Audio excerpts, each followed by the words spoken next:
Давайте бастай берейік. Амазонда қаншаға үйретесіз емес. Бірінші Амазон дегеніміз не?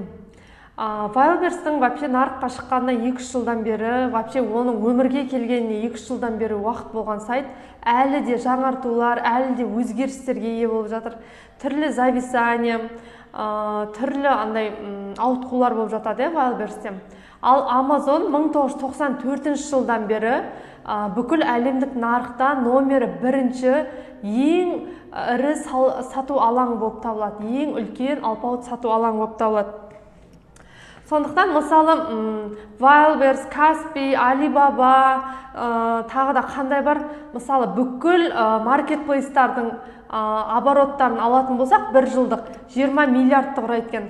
Ал бір ғана Amazonның 3 айлық обороты 40 миллиард долларды құрайды екен. Вот салыстыра беріңіздер, қаншалықты кең, қаншалықты ауқымды, қаншалықты алпауыт алаң екен. Амазонға тіркелу ақылы емес. Мысалы, бүгін Wildberries'ке тіркелу 3 есе қымбаттап кетті, 240 мың теңге болып кетті. Ал Амазонға тіркелу ақылы емес. Как раз қазір орыстар Амазоннан товарды сатып та ала алмайды, сата да ала алмайды. Сондықтан да бұл Амазонның дәуірі біздің Қазақстанға келіп жатыр. Енді сол мүмкіндікті жіберіп алмай, қазір СНГ Амазонға кіре алмай тұрған кезде біз Қазақстан өз товарымызды бүкіл Европаға, бүкіл әлемге ұсына алатын мүмкіндік туып тұр. Пока Амазонға тіркелу бесплатны, білесіздер, Wildberries'те де басында тіркелу бесплатны болды. Содан кейін бүкіл айналысса да, айналыспаса да адамдар тіркеліп алды. Сол сияқты қазір де пока что Амазонның тіркелуі бесплатны, бірақ платный болмай тұрған кезде енді тіркеліп, өздеріңіз сол Амазонда бір кәдімгі адекватный, бүкіл жауапкершілігімен жақсы жұмыс жасайтын бір сатушының рөлін албасаңыздар болады.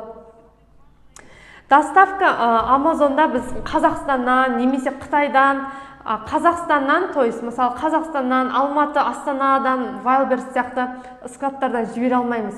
Бірақ бұл жерде 2 түрлі доставка бар товар жіберудің. Біріншісі Қытай арқылы, например, ортада преп-центр, яғни fulfillment болады. Fulfillment товарымызды орап Амазонның складына жібереді. Яғни Қытайдан заказ берсек товарды, біз Қазақстанға алдырмаймыз, сразу Американың fulfillmenттарына, яғни ортадағы біздің товарымызды орап, Амазонның стандартына сай орап, Амазонға жіберетін фирмаға жібереміз.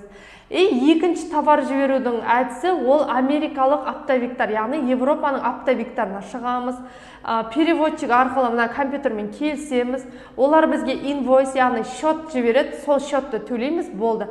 Әрі қарай оларда стандартқа сай товарды орап Амазонға жіберетін болады. Сізде жұрт сияқты 100-150 мыңға оқытамын демейсіз ба дейді. Мен жұрттар сияқты 100-150 мыңға оқытпаймын, мен 250 мыңға оқытам. Өйткені 250 мың бұл нарықтағы ең төменгі баға именно Амазон оқыту бойынша. Нарықта бізде 2 жігіт бар, тек қана Амазонны өтіп атқан, олардың бағасы 1 миллион, 1,5 миллион. Мен хотя 250 мыңға оқытып атырмын, еще біздің Қытаймен бизнес, Турциямен бизнес, Kaspi, Wildberries'пен бизнес сабақтар тегін беріледі. Мысалы, бізде нарықта қазір 2-3 адам Амазонда оқытып жатыр. Мысалы, біздің потокта да, біздің бірінші потокта да оқып жатқан қарапайым халық емес, бәрі оқып жатқан инфобизнестегі жігіттер мен қыздар. Яғни, олар өздері оқып алады, әрі қарай сіздерге, мысалы, бізден 250 мыңға оқып алады, сіздерге 500 мыңға оқытады деген сияқты. Ал практик емес, олар ертең оқып алады, теория жүзінде сіздерге жібереді. Сіздерге сатады ол білімді. Ал біз практикпіз, өзіміздің аккаунтымызды, өзіміздің оборотымызды көрсете аламыз. Сондықтан таңдау өздеріңізді, я практиктан, я теоретиктан оқу. Ондай ақша бола ма, оқымай-ақ қояды ғой дейді. Ұлболсын ханым, оқымасаңыз оқымай-ақ қойыңыз. Ешкімді қинамайды қазір. Бір адам бар мүмкіндікті көреді, бір адам бар енді минус, негатив іздеп отырады деген сияқты. Ол таңдау өзіңізде. Баяғы жартас, бір жартас болып қалу да өзіңізде таңдау, немесе білімге инвестиция қойып, яғни рисковать етіп білім алып, доллармен ақша табу. Ешкімді қинамайды. Сен де солардан оқыдың ба дейді. Мен Қазақстаннан оқыған жоқпын.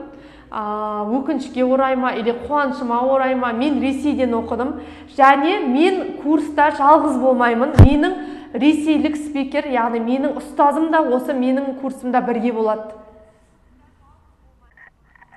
Жоқ, офлайн болмайды, онлайн, зумда болады. Дайын видео сабақтар емес, былай лақтырып жіберіп, өзіңіз нәтиже шығарып алыңыз дейтін. Бұл зумда болады. 18-10 адамнан әр группаға бөлінеді, және бір группада 3-4 сағаттық зум сабақтар болады. Әр қайсыңызбен жеке-жеке жұмыс болады. Әйгерім тіркелді, Айнұр тіркеледі, Азамат тіркеледі, Жандос тіркеледі деген сияқты кезек-кезек тіркеліп, кезек-кезек карточка создавать етіп, карточка, то есть Wildberries тілінде айтқанда карточка создавать еткен сияқты Amazonның листингін создавать ететін боламыз. Және Европаның оптовиктарымен қалай сөйлесу керек, ортадағы преп-центр, яғни fulfillmentпен қалай сөйлесу керек, олардың жіберген инвойстарын қалай толтыру керек, төлеу керек деген сияқты бәрі жеке-жеке болады. Әйгерім төлеп тастайды, Айнұр төлейді, Жандос күн көреміз деген сияқты солай индивидуальны өтіледі. Нәтиже болмаса ақша қайтарылама дейді. Мысалы, сіз магазинге бардыңыз, нанды жедіңіз, бірақ сіз қарныңыз тоймаса ақшаны қайтар демейсіз ғой. Бұл жерде сізге қармақ беріледі. Ол қармақпен сіз кішкентай балық аулайсыз ба, үлкен балық аулайсыз ба, ол уже өзіңіздің қалауыңыз. Сол сияқты сабақтан қалмай, мысалы бүгін сабақ болды ма, сізге келесі сабаққа шейін загранпаспорт, оның скан варианты, пионер сайтына тіркелу деген сияқты үй тапсырмасы берілсе, сіз соны келесі сабаққа орындап келсеңіз, онда нәтиже болады. Егер сіз келесі сабаққа ойбай қайныным үйленді, енем ауырып қалды, бүйтіп қалды, сөйтіп қалды деп сабақ үй тапсырмасын орындамасаңыз, әрине нәтиже болмайды. Әркім өзіне жауапкершілік алу керек. Неше уақытта үйреніп кетеді, сразу товар салып сатама дейді. Бұл Wildberries сияқты сразу қазір тіркеліп кетпейді. Бұның одобрениесі бір 2-3 күн алады. Амазонға тіркелу қатты оңай деп айта алмаймын, бірақ Қазақстандық 85% аудитория тіркеліп жатыр. Ал 15% аудитория Каспиге, Wildberriesке тіркеліп үйреніп қалған ИП, компания деп ашып, біз айтпаған нұсқаулықтармен өздері тіркеліп алып, сол үшін тіркеле алмай қалады. Біз прям пошаговый инструкция береміз. Бұл жерде ИП-ның, компанияның қажет жоқ, кәдімгі Айнұрсың ба, Жандоссың ба, өзіңнің физлицо, яғни жеке тұлға ретінде тіркелесіздер. Осы 2 ай болатын курста, конечно, нәтиже шығаруға болады. Мысалы, 2 апта тіркелуге кетті делік, Амазонның одобрениесін күтуге кетсе, одан кейінгі 2 аптада уже листинг создавать етіп, оптовиктармен сөйлесіп кетсеңіз, сізге келесі запастағы 1 ай уже жай сұрақ-жауапқа, практика жүзіндегі сұрақ-жауапқа ғана қажет болып қалады. Амазонның складына жіберіп беретін fulfillmenттар жеткілікті. Уже сіз өзіңіз таңдайсыз оларды. Біреуі, мысалы, кейбір оптовиктармен жұмыс жасамайды, біреуі екіншісінен сәл қымбаттау деген сияқты. Уже сізге на любой вкус и на любой карман деген сияқты өзіңіз таңдайсыз. Мысалы, біз ондай бандл деген fulfillmentпен жұмыс жасаймыз. Қай fulfillment арзан, бәрі осы сабақ барысында айтылады. Сұрақ бар ма? Сұрақ болса қойыңыздар. Көрсетеді. Мысалы, Wildberries'те де, Каспида да ең бірінші алғашқы бастағандар жақсы табысқа жетеді. Одан кейін, ойбай, бәрі тауып жатыр дегеннен кейін бар тіркелгендер уже кішкене бағаны дипинговать етіп, уже маржа да аз болады. Сондықтан любой нәрсені ең бірінші болып, біріншілердің қатарында бастасаңыздар, табысты болу ол өздеріңізге байланысты.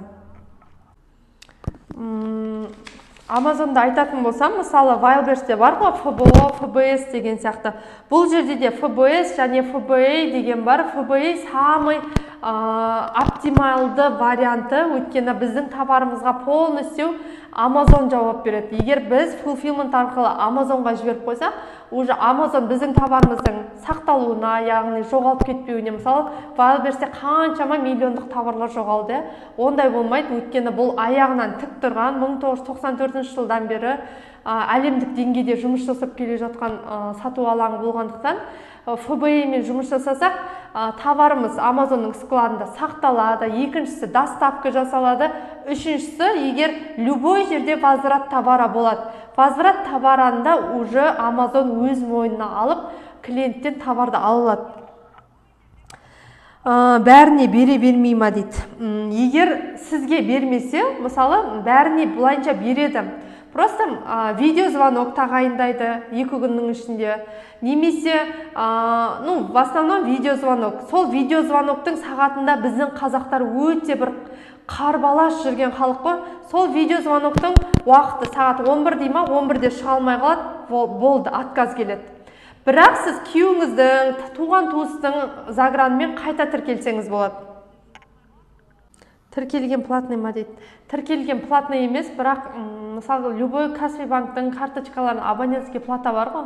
Сол сияқты айына 39-да $9 алады. Примерно біздің теңгемен шаққанда 18 000-дай Amazon ай сайын алып тұрады. Өйткені біз сол площадкада жұмыс жасағанымыз үшін.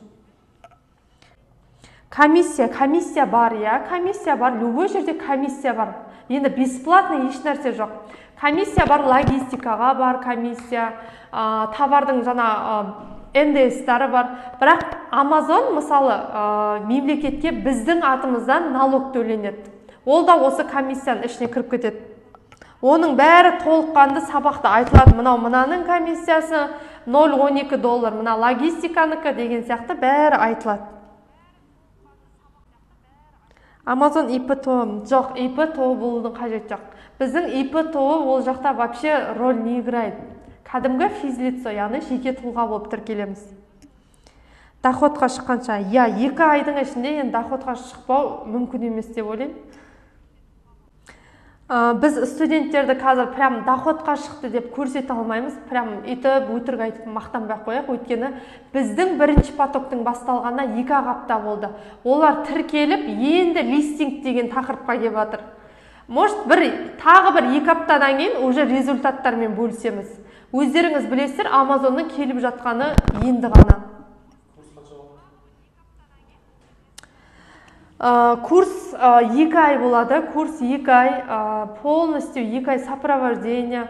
Бірінші сабақта Amazon селлер аккаунтқа тіркелгенше де біз бірнеше программаларға, бірнеше сайттарға тіркелеміз. Ортада международная платежная система, Пионер деген бар, соған тіркелеміз. Amazonның как покупатель сайтына тіркелеміз. Одан кейін барып селлер аккаунтқа тіркелеміз. Сондай жұмыстар енді. Қандай программа скачать етеміз? Ешқандай программа скачать етпейсіз. Скачать етілетін программа сабақ барысында береміз ссылкасымен.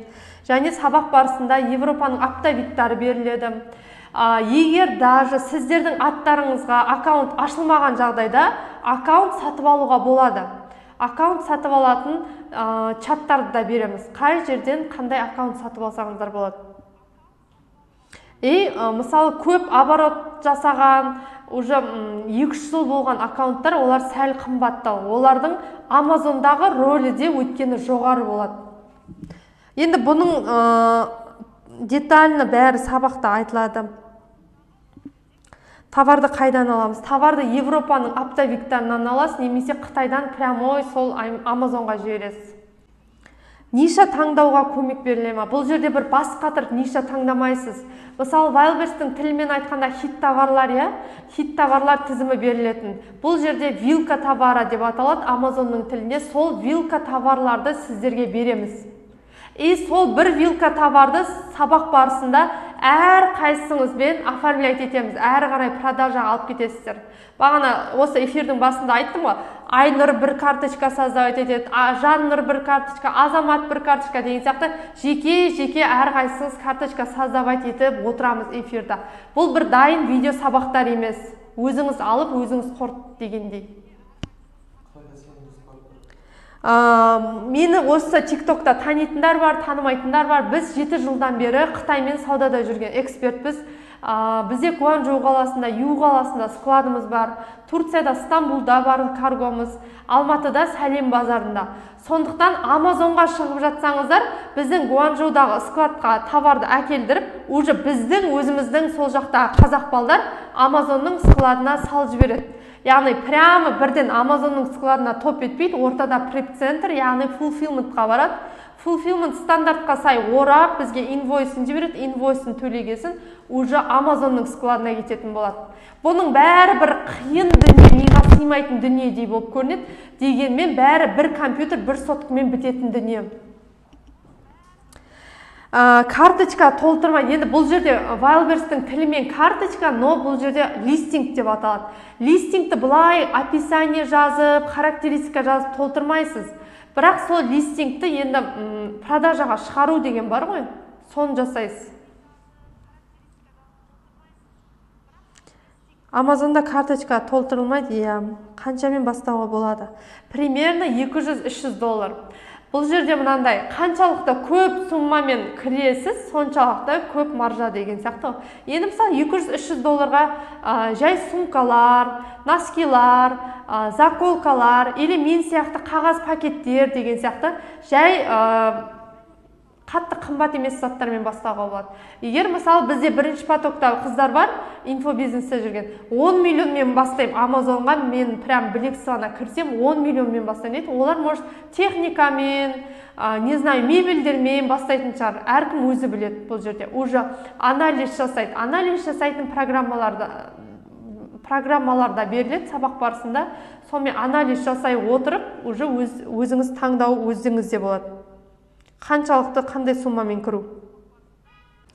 Мысалы, мен 13 барлық расходымен 13 доллар болатын пакетті 21 доллардан сатам. Сол сияқты примерно әр заттан хотя мелочь сатқан кезіңізде бір 10 доллардай пайда көрсеңізде, ол да бір тоже жетістік десе болады. Бұл жерде халық көп, статистика бойынша 21 миллион адам бір күнде Амазонда сауда жасайды екен. Сабақ қандай форматта и қанша уақыт өтеді? Сабақ Zoom-да өтеді. Дайын бір видео сабақтан емес, өздеріңіз көріп алып нәтиже шығады дейтін. Zoom-да прям 3-4 сағат, Zoom-да Айнұр сен не істедің, Азамат сен не істедің деген сияқты индивидуально барлықтарыңызға жағдай қарастырылған. 2 ай болады, аптасына 1 рет 3-4 сағаттық Zoom сабақ, және 1 апта бойына үй тапсырмасы беріледі, и кері байланыс. Прям бір аптада 1 күн болады, болды емес, күнделікті сұрақ жауап болып отырады, үй тапсырмаларыңызды тексеріп отырамыз, и Zoom сабақ, то есть аптасына 1 рет 3-4 сағаттан болады. Мен уже тілім бет-бет кетіп жатыр. Офлайн болмайды ма дейді? Офлайн болмайды. Офлайн болмайды пока, өкінішке орай. Может, алда болып қалатын шығар. Бірақ офлайнның құны 250 мың теңге болмайды енді. Ол жерде мысалы любой карточкада, то есть листинг қой, енді продажа тұрғанда бестселлер ранг деген көрсеткіш бар. Ол қаншалықты көп болса, соншалықты ол товарға жолаудың қажеті жоқ. Наоборот та бұл жерде. Қаншалықты аз болса көрсеткіш, соншалықты спрос көп деген. Осы бестселлер ранг арқылы да біз өзіміздің товарымызға бірінші деңгейдегі анализ жасай аламыз. Тағы не айтам дедім. Ағылшын тілін білудің қажеті жоқ. Бір арнайы менеджер по Амазону алудың қажеті жоқ. Или арнайы бір арендаға склад алудың қажеті жоқ. Просто бір сабақ барысында айтылатын кнопкаларды білсеңіз, қай жерде қандай штрих-код шығаруды білсеңіз болды. Сосын мысалы бір карточкаға 1000 адам, 2000 адам сата алмайды бір карточканы. 5-40 адам, яғни бір карточканы максимум 40 адам ғана сата алады. Сондықтан смело любой заттан нормальный пайда табуға болады деген сөз. Сертификат қажет емес. По крайней мере, біздің товарларға, біздің оқып жатқан қыздардың товарларына ешкім пока сертификат сұраған жоқ. Сертификат қай маркетплейста болса да, жаңағы молочный смесь, дәрі-дәрмек, ана 0-дан 3 жасқа дейінгі балалардың тұтынатын заттарына сұралады әдетте. Товарды өткізетін складтар ол жақта көп. Өзіңіз уже таңдайсыз. Fulfillment қой, бұлайынша айтқанда, біздің қазіргі Wildberries-тің, осы біздің нарықта дәл қазіргі тілмен айтқанда fulfillment. Ондайлы организациялар көп. Оның да тізімі беріледі. Өзіңіздің қалтаңызға, олардың сервисіне қарап таңдай аласыз. Минимум қанша суммамен бастау керек? Минимум 300-400 доллармен бастауға болады. Бәрі де почти бәрі сондай немен бастап жатыр. Товар өзімізде болса Қазақстаннан қалай жібереміз? Товарды Қазақстаннан никак жібере алмайсыз. Товарды либо Қытайдан прямой жаңағы ортадағы преп-центрлар, яғни фулфилментқа жібересіз, немесе Европаның оптовиктарынан жібересіз. Тіркелу үшін загранпаспорт керек. Өзіңізде болмаса, күйеуіңізде, жігітіңізде, туған туыста болса жарай береді. Ол кісілерге ешқандай қиындық, кедергі туғызбайды өмірінде. Не үшін Amazon, ол сұраққа жауап беріңізші. Amazon, не үшін Amazon дейсіз? Мысалы, не үшін қазір Amazon'da оқу керек? Wildberries-тің қазір тіркелу құны 240 мың теңге. Ал Amazon'ның курсының өзі 250 мың теңге болып тұрған кезде Amazon'да оқу керек деп ойлаймын енді. Тем более қазір Ресейде соғыстың кесірінен сейт бірсе бар, бірсе жоқ, бірсе заказ түседі, оформлять етейін десең неактивно, сондай кедергілер болып жатыр. Сондықтан, конечно, Amazon. Еще Wildberries-тің складында қаншама миллионның затын жоғалтып жатырмыз. Мысалы, Қазақстан, Алматыдағы, Қапшағай жақтағы складта күнде барсаң, күнде жылап жатқан халық, өйткені складта товар жоғалуы бұрын болған. Осы новый складтан енді жоғалмайды деп бәрімізге обещать еткен, хотя әлі жоғалып жатыр. Неше түрлі, бүгін ғана бір жігіт звондады, 7 айфоны жоқ складта. 7 айфон өткізген, жоқ, аумен. Давайте, 2 минут уақытымыз бар. Сұрақ болса қойып қалыңыздар. Енді мүмкіндікті жіберіп алмаңыздар. 250 мың теңгеге Қазақстанда алдағы бір жылдықта ешкім үйретпейді, менен басқа деп қойын ба. Басқалар 1 миллионға оқытып жатыр. Жаңа бір жігіт айтты, атында айтып қалды, 1 миллионға оқытып жатыр. Атак беретін білім сол. Бір Американы ашып, бір артық білім бермейді, бәрінің беретін білімі сол. Тем более біз бұл 250 мың теңгеге өзіміздің осы уақытқа шейін сатқан 200 мың теңгелік полный пакет курсымызды берейік деп тұр. Ол Қытаймен бизнес, Турция, Каспи, Wildberries, мобилография, жеке бред, SMM, Target деген сияқты. Енді осы мүмкіндікті жіберіп алмай, қазір мына жерде TikTokта, WhatsApp номерде тіркелген, Instagramда белгіленген, Дайректке, WhatsAppқа номерлеріңізді қалдырыңыздар, менеджерлар звондайды. Енді осы мүмкіндікті жіберіп алмаңыздар, бүкіл әлемге, бүкіл Европаға өз товарларыңызды ұсына аласыздар. Тем более қазір Wildberries-пен сату оңайға соғып жатқан жоқ, товар жоғалып жатыр, оның ар жағында заказ да аз деген сияқты. Сондықтан уже Amazon дәуірі басталды. Басқалардан ертең ауыздарыңыз күйіп 1 миллионға, 600-700 мыңға оқығанша 250 мың теңгеге беріп жатқан ұсынысты қуана қарсы алып, ертеңгі курста мен сіздерді көргім келеді. Давайте номер қалдырыңыздар, дайректке номер жазыңыздар, мен сіздерді күтем. Amazon'нан қай елдер алады? Amazon'нан бүкіл Европа алады. Даже Қытайдың өзі Amazon'ның клиенті. Енді Қытайдың өзі алғаннан кейін бүкіл әлем алатынына уже уверенді бола берсеңіздер болады. Мысалы, Қытайда да аудитория 3-ке бөлінеді. Төмен, орташа, өздерінің шығарғанын алатын, және жоғарғы аудитория, яғни американский брендтерді алатын. Сол бұл да бір дәлелі бүкіл әлем алатын. Мысалы, алматылықтар да Amazon'нан товар алып жатады, таныстар. Сондықтан мына ел деп айтатыны жоқ, оның бүкіл әлем алады. Аидна деген кісі, давайте номеріңізді неге WhatsApp-қа жіберсеңіздер, дайректке жіберсеңіздер. Мен онда сіздермен қоштасам, ертеңгі курсқа тезет тіркеліп үлгеріп қалыңыздар. Бұндай баға болмайды.